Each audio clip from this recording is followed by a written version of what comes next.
Now, coming to the Hamiltonian version of this, corresponding to generators of symmetries, there exist dynamical variables constructed from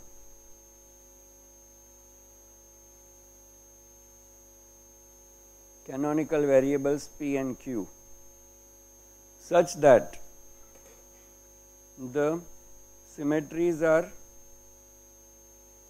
and we call it implemented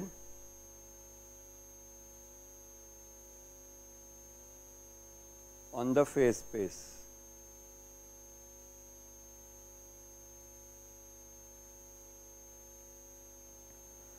So, effectively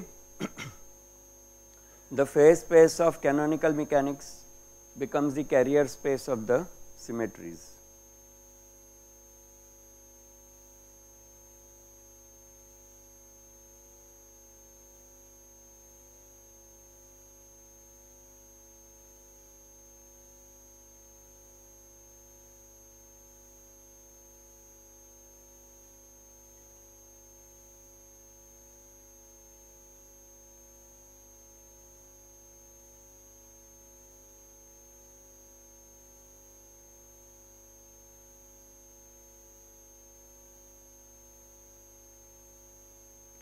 This is the main message of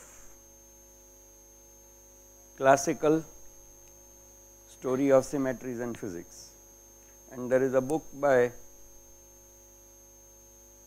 Sudarshan and Mukunda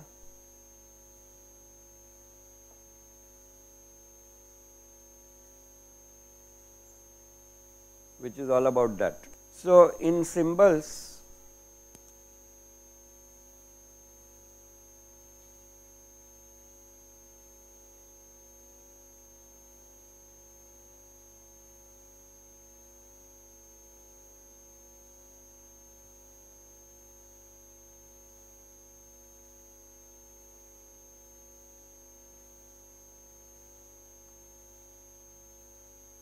for example, let us work through examples because that is the best.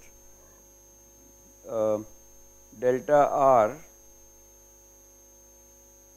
equal to delta phi cross R. Okay. This is small rotation, infinitesimal rotation. So, I have been meaning to tell this for quite some time. So, let me spend a few minutes now to do it here. Note that the cross product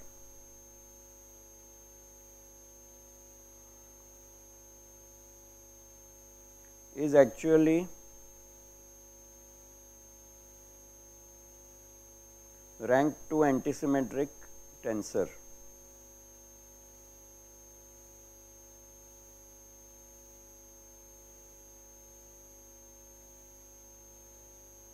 So, when we say delta phi cross R, say x component, it is supposed to be delta phi y times z minus delta phi z minus y times y component. Right. So, there are two small rotation angles, one which is y axis delta phi, z axis delta phi z. So, there are two parameters, but that is what it is. Okay. So, actually what we do is we map, due to accident of 3 dimensions,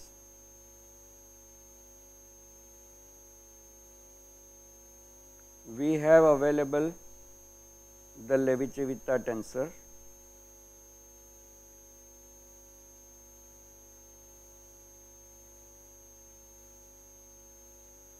with 3 indices.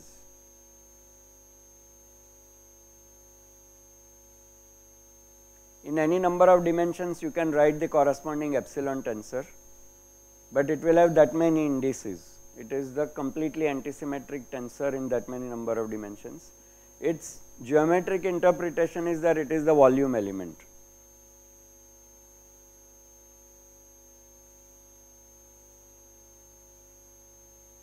If you write epsilon ijk dxi, dxj, dxk, that amounts to writing the volume element of the 3-dimensional. It is same as the triple product. So it gives the volume because it says A dot B cross C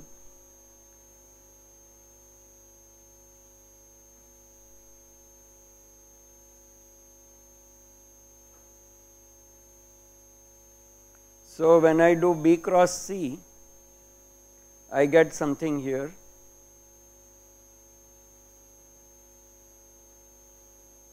But then there is A here, and if I do A dot B cross C, I basically get the volume of this parallelepiped.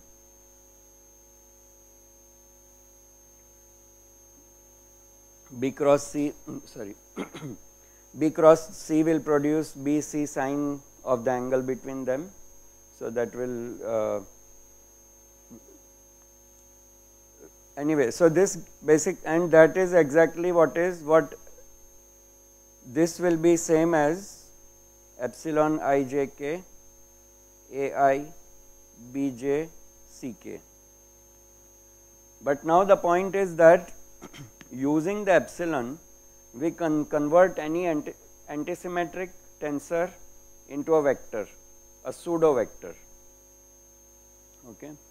So just to count, note that in 3 dimensions we will have exactly 3 components to the antisymmetric tensor, because the tensor is a 3 by 3 matrix, but it is antisymmetric, so it has no diagonal elements, and if you count the upper diagonal, it is 3 elements remaining 2 and 1. So thus we can map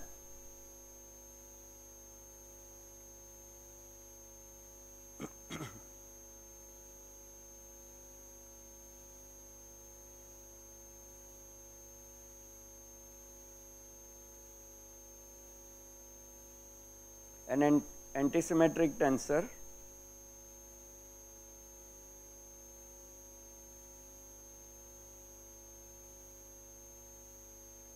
with 3 independent components.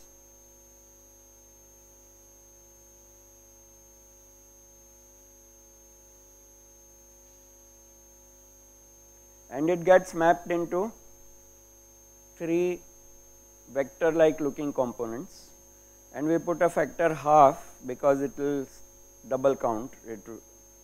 J1 will contain J23 and then minus J32, which because of the antisymmetry again becomes J23, so we get it twice, so we put a factor half.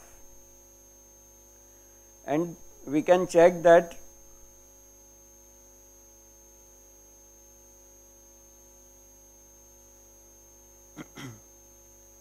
if R transforms as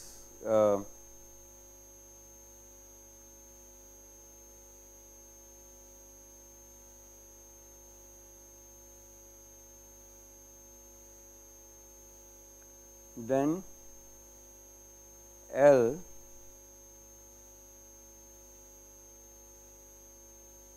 or J, we have called it here J will transform exactly according to the R matrix. After you put the epsilons and so on, you get exactly that this transforms like this. So hence the name pseudo vector.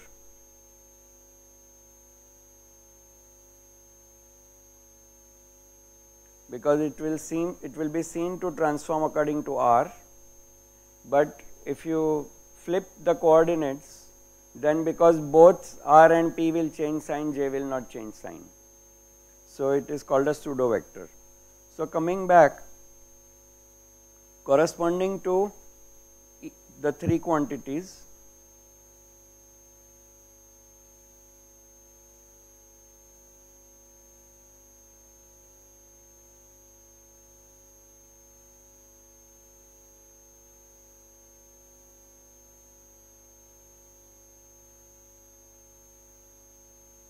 that the Poisson bracket of J. So coming back to this, so it covers also. So if I have a geometric symmetry that R can be shifted to delta R, shifted by delta R using some parameters delta phi, then the corresponding J that I construct will be such that its Poisson bracket. So Ji on Rk or Ji on Rj, sorry for too many J's, Poisson bracket will exactly reproduce delta R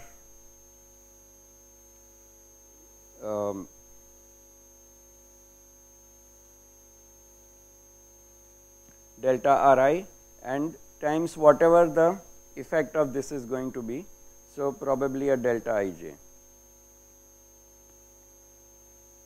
It will rotate on, so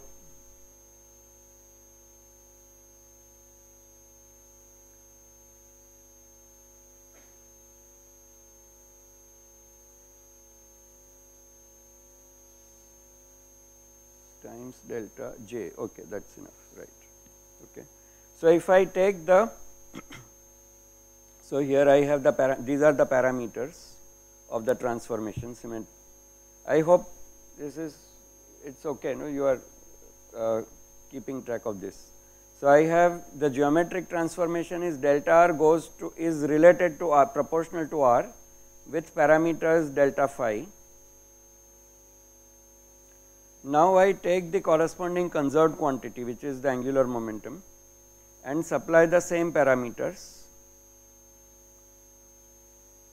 If I now act with this on R, it will reproduce exactly delta Rj equal to delta phi cross R, jth component.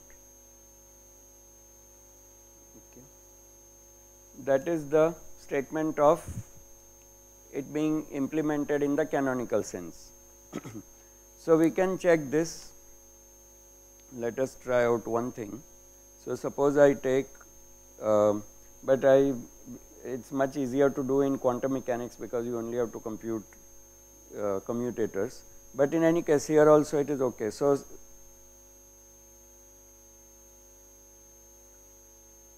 suppose we take Jz on, let us say, x.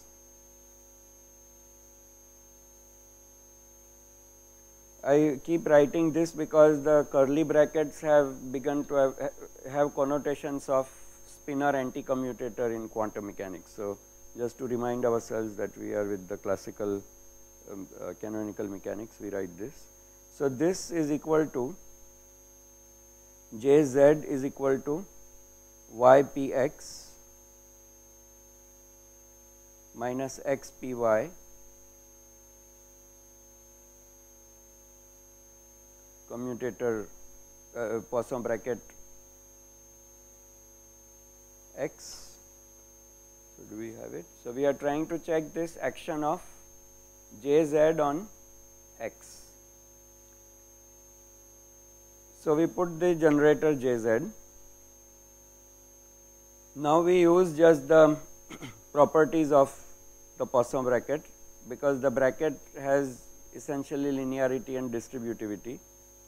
So it is same as from the first term, it would be y px x then plus y x px plus so minus x py x and then minus x x py,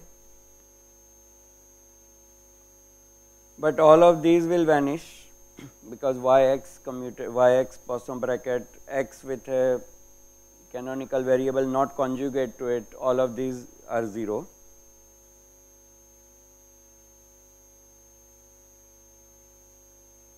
and Pxx is minus 1. So, this gives minus y. X Px is plus 1. So, Pxx is it's an antisymmetric operation. So, it exactly gives minus y. So, this is exactly what you expect from the effect of a k cap times delta phi cross r. Okay.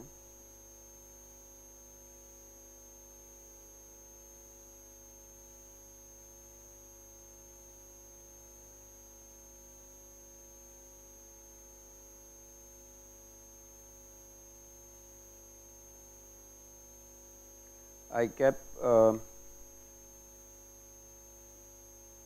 z component. So, this is the way it gets implemented in this particular way. Well, I do not need to write this. So, it is times j cap, it will come out proportional to j cap, which is y.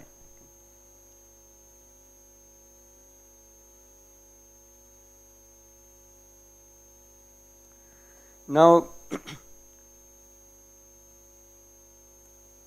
in general, therefore,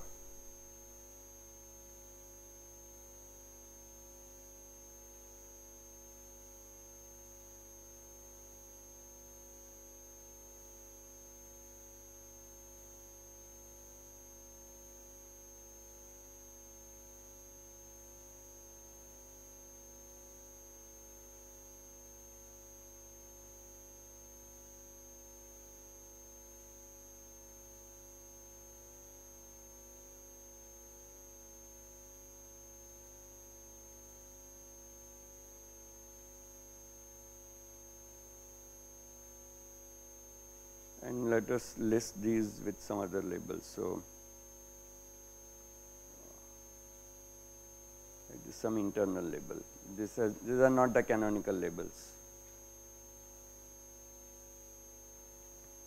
Here they get mixed up because they are themselves space-time symmetries, but they do not have to be space-time symmetries. So, this is the core statement of what this is in canonical language, where G itself is constructed out of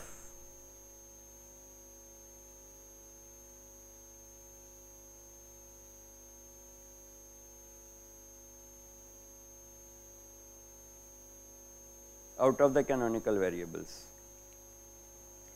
So, any symmetry operation is implemented like this, and the G's all commute with the Hamiltonian.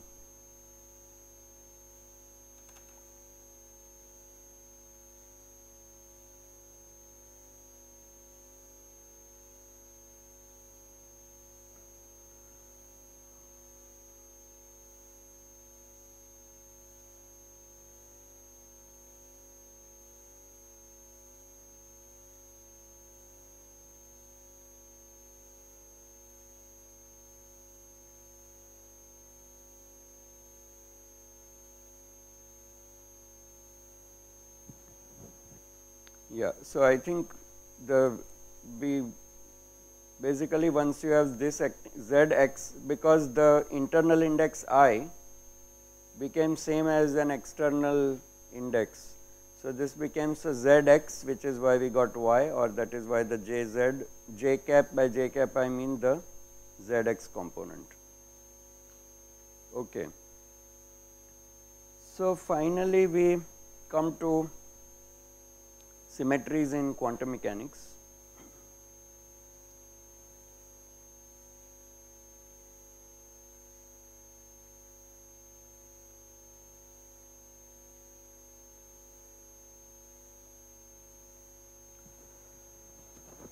Fortunately, because of the great observation of Dirac that the quantum mechanics amounts to carrying over Poisson brackets to commutators.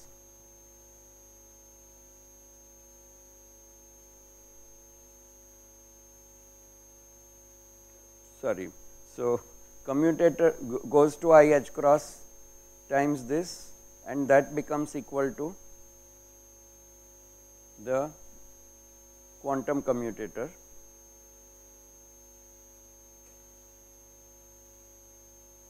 i.e.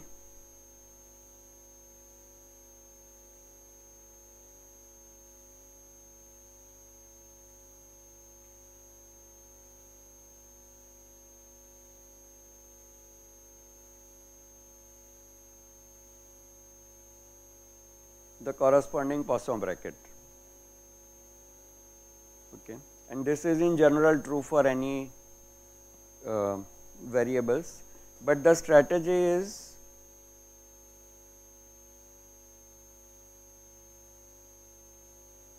strategy cum prescription of quantum mechanics.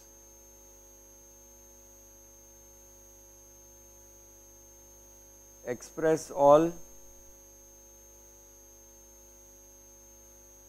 dynamical variables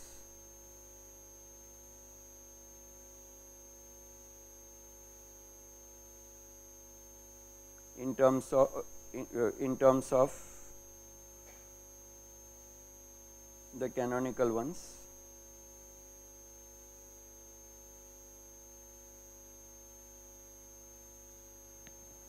This statement itself can be a stumbling block sometimes in quantum mechanics, because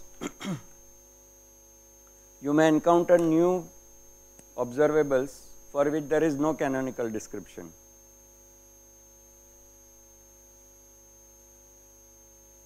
That is why it is a prescription.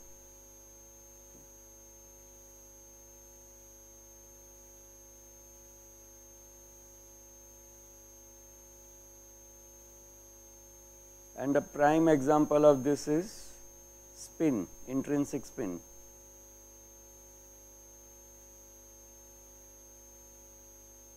For which there is no classical analog. Okay. And similarly, because of this fact, when we go to fermions, the fermionic quantization rules are completely out of the charts. Luckily, it looks like just a clever change. Instead of commutators, you do anti-commutators. But why you have to do this is not clear. We learnt it the hard way, and it kind of extended the analogy.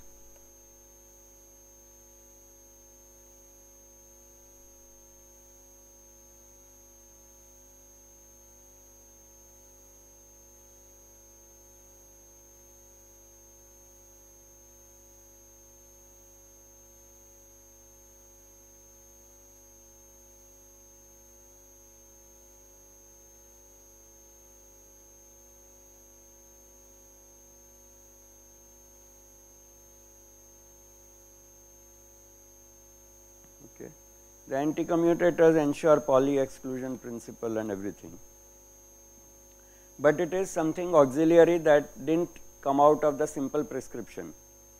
But the core strategy, to the extent this is possible, we can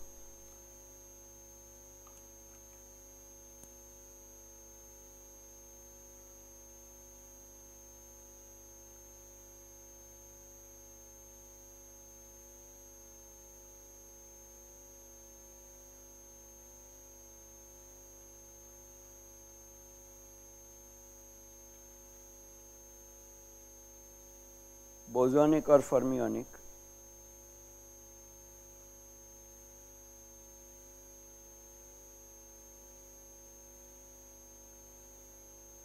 We can construct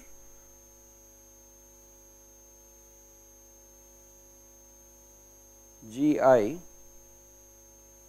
of the canonical variables which may be either bosonic or fermionic.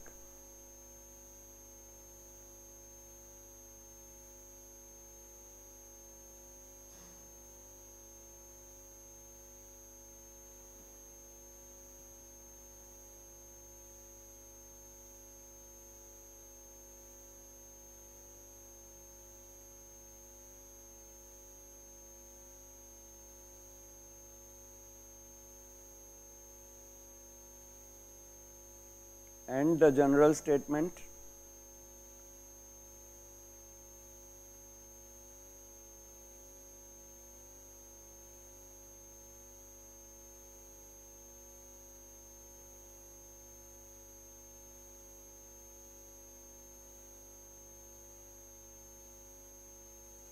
that operators G exist so that now Gi on your variables Qi, now a commutator, equal to classical answer.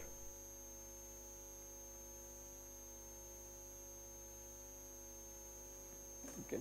It reproduce on Q.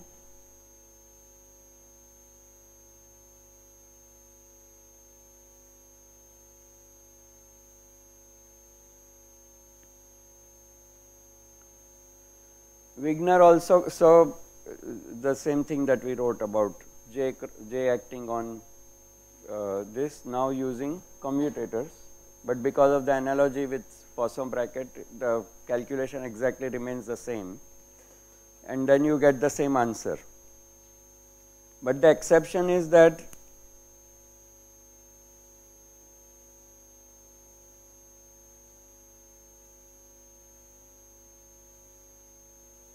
more precisely either unitary or anti-unitary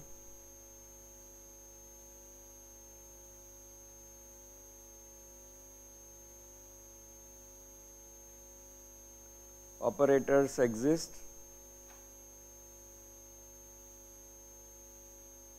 in QM which can be constructed out of its canonical variables.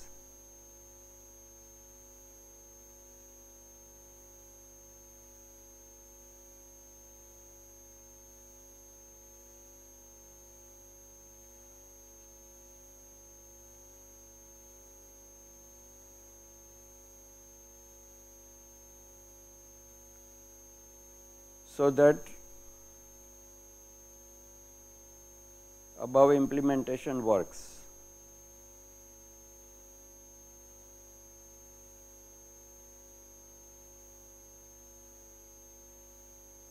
Implementation works through the quantum brackets.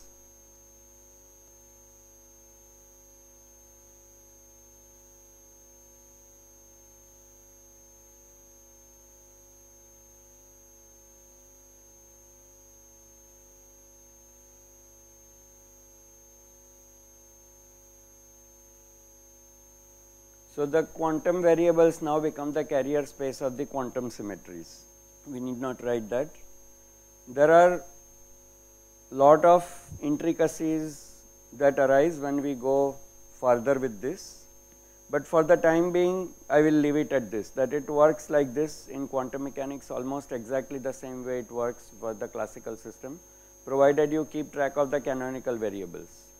Every once in a while you will not be able to construct a quantity out of canonical variables, then you supplement it by whatever new is there, again determine what their Poisson basic brackets have to be, but then again anything else you construct out of it you can continue. The last comments I want to make is that there are symmetry alone determines the classical wave equation. Okay. But let us just go to the issue of gauge invariance and dynamical symmetry. So the story begins by observing that Lorentz force can be obtained in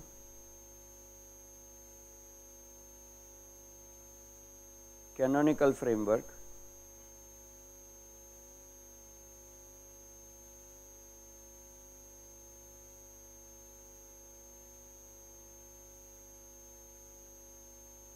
from H equal to 1 over 2m P minus Q over C times A. So if you do this, then it will automatically generate the Lorentz force. You shift, in other words, you shift P by A. So this is given in Goldstein's chapter 1. Okay. Well, Goldstein chapter 1 gives the Lagrangian version.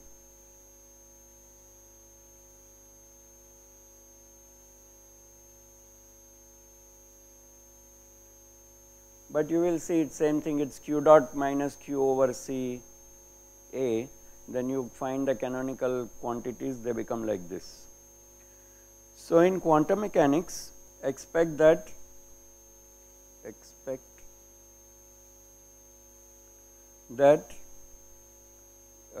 minus I h cross gradient, which is what stands for P, which is same as shifting P. Now if you write this for a particle, so this form absorbs the gauge invariance of electromagnetism. So the gauge invariance of electromagnetism is E is equal to minus gradient A0, minus gradient A0 and minus d by dt 1 over c d by dt of vector potential A, and B is equal to curl of A. So E equal to minus grad phi is of course electrostatic statement. In electrodynamics you need to add the d by dt term to take care of the Ampere's law correctly. Once you introduce B equal, this is always possible because div B equal to 0, and once you do this you can then do this. Now this has a strange local invariance.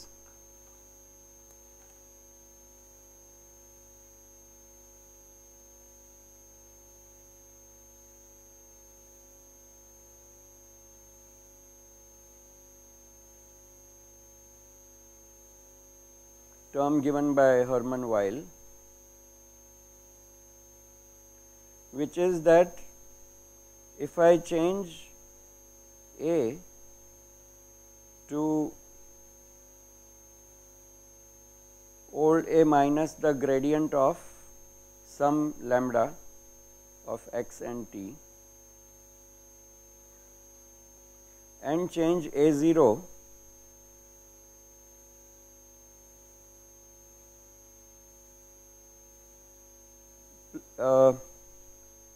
plus the time derivative of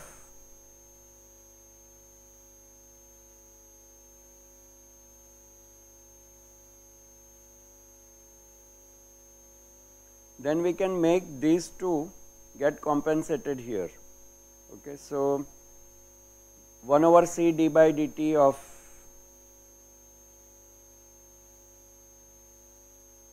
grad lambda can be compensated by minus grad of, so we need a 1 over c here, 1 over c d by dt of lambda. Okay. So E changes by this, and then therefore we get 0. So E and B don't change.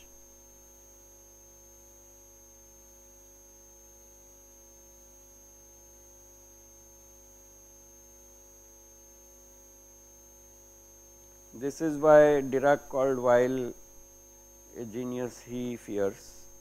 So there is a simpler way of looking at it. B is curl of A.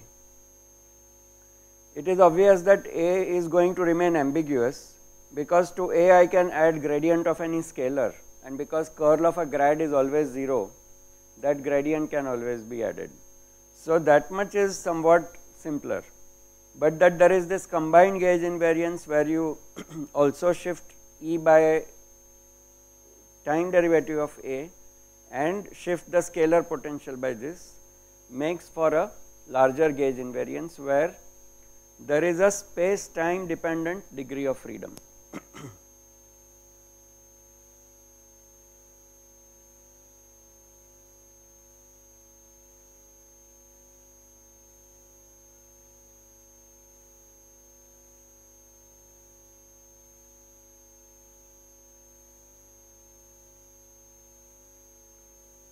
So this is essentially an infinite dimensional freedom available. If you count in terms of group theory freedoms, it's a huge amount of degree of freedom, but the plot gets thicker now, because when you now combine this with this particular form of how electromagnetism couples to a point charge, you can then modulate the phase of. So let us look at this. So now note minus I h cross grad minus q over c a prime. Suppose I have this acting on psi prime. So that would become equal to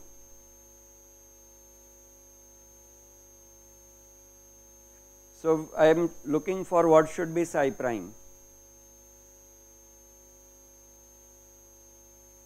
and let us say it is going to be u of x t psi. When I shift the a,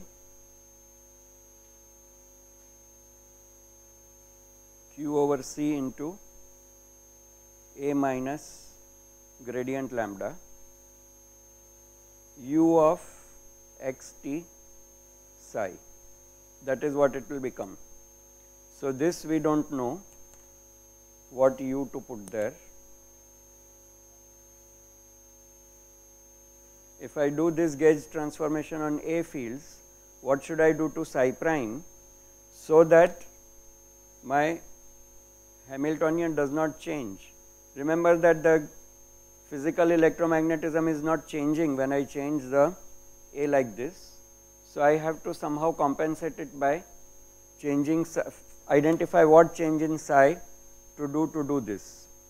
And the answer is that this gradient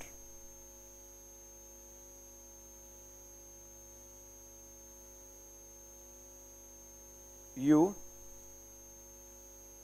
times psi and then minus u times minus I h cross grad psi, right, just letting this term act on this product, this and this, and times minus q over c a u psi and plus q over c grad lambda times u psi.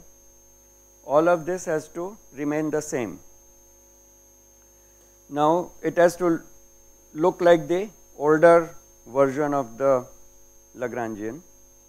This works provided, so I gather these two things together because they are my old form.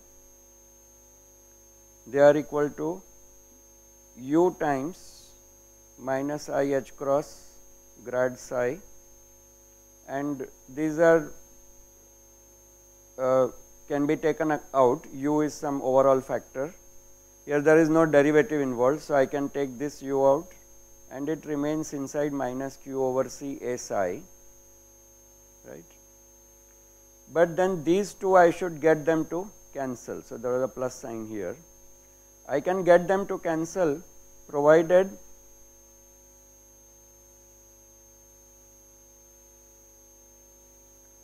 require that there was gradient u, right, this was gradient u.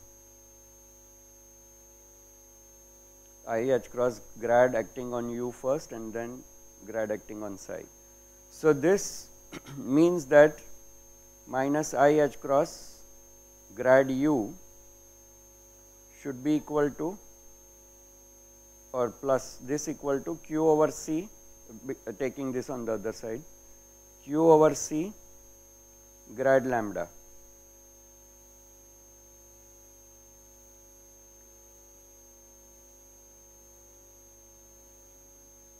times u.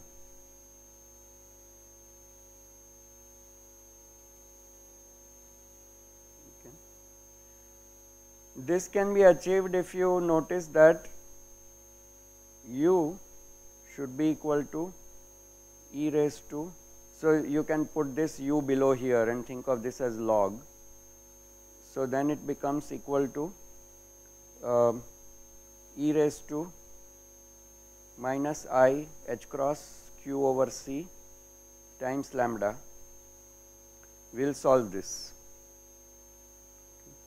I take times, so u equal to this will solve this differential equation. So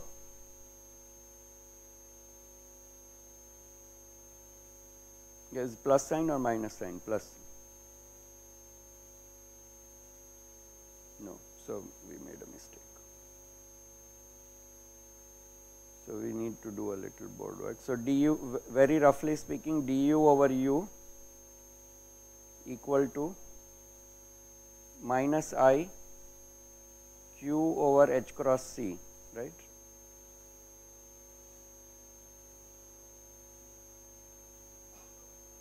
Times d lambda.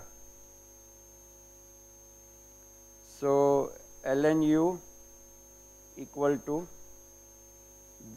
this times lambda. So u equal to e raised to minus I q over h cross c times lambda. Good. So this was correct, except that the sign was, and h placing of h cross was not correct.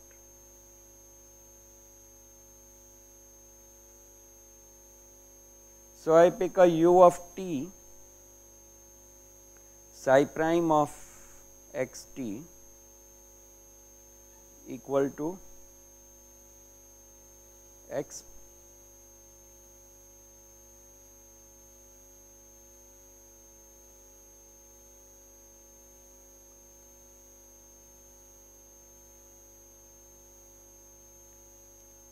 So if I play this game of shifting the electromagnetic potentials by gradients of lambda, I can compensate it by shifting the phase of psi in a space-time dependent way. This is the big thing. So note that, so this is where we will end, forms the group U1, that is unitary matrices of size 1 by 1 size. But now here we find electromagnetism has a space-time dependent. This we call local gauge invariance. The point of local gauge invariance is that it does not give us any new conserved quantities. It is a symmetry, gives no new conserved quantities. There is only still the electronic charge, but determines the form of the Hamiltonian.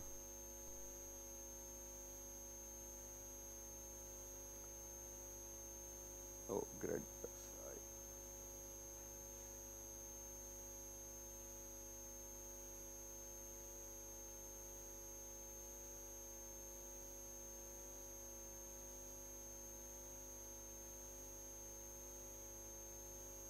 You have to always construct a quantity in which the factor u drops out. You cannot construct it in any other way. So it fixes the interaction of the electron with the electromagnetic field.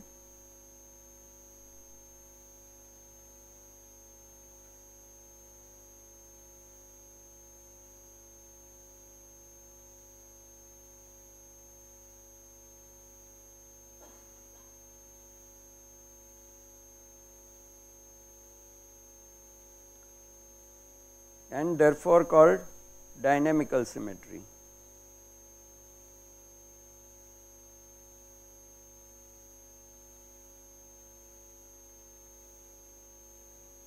Okay.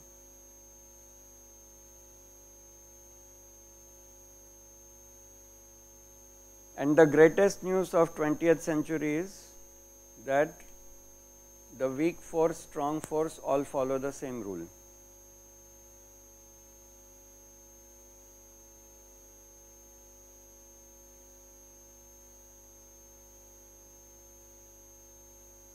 Or perhaps of all times,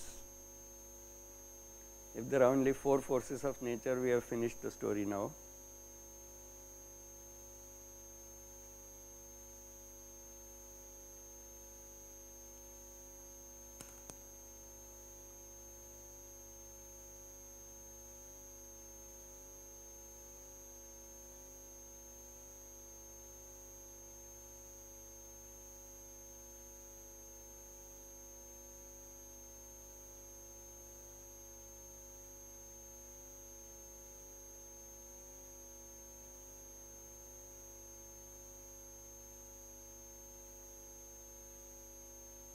But with groups,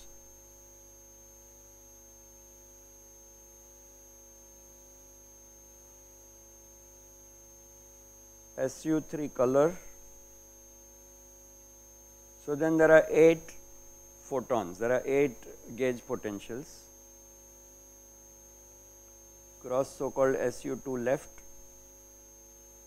cross a U1Y. So electromagnetism comes out of linear combination of the two.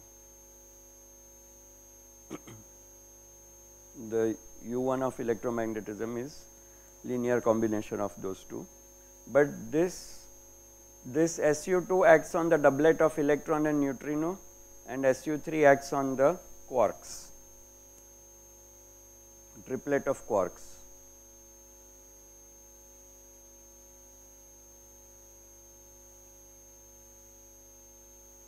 And this acts on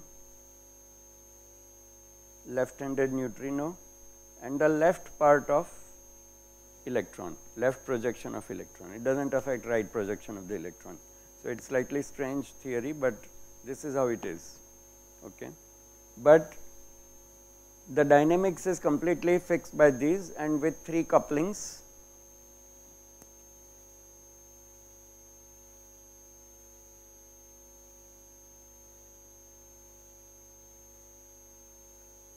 E, you can say G weak and G strong.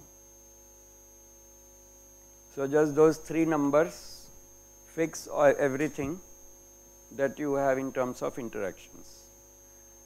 All the embarrassment comes in the masses, because you do not know where the masses come from, but that is where the Higgs mechanism comes and so on. But the core of the dynamics of the theory is fixed by this. Okay, so, that is the end of, this is the end of the course.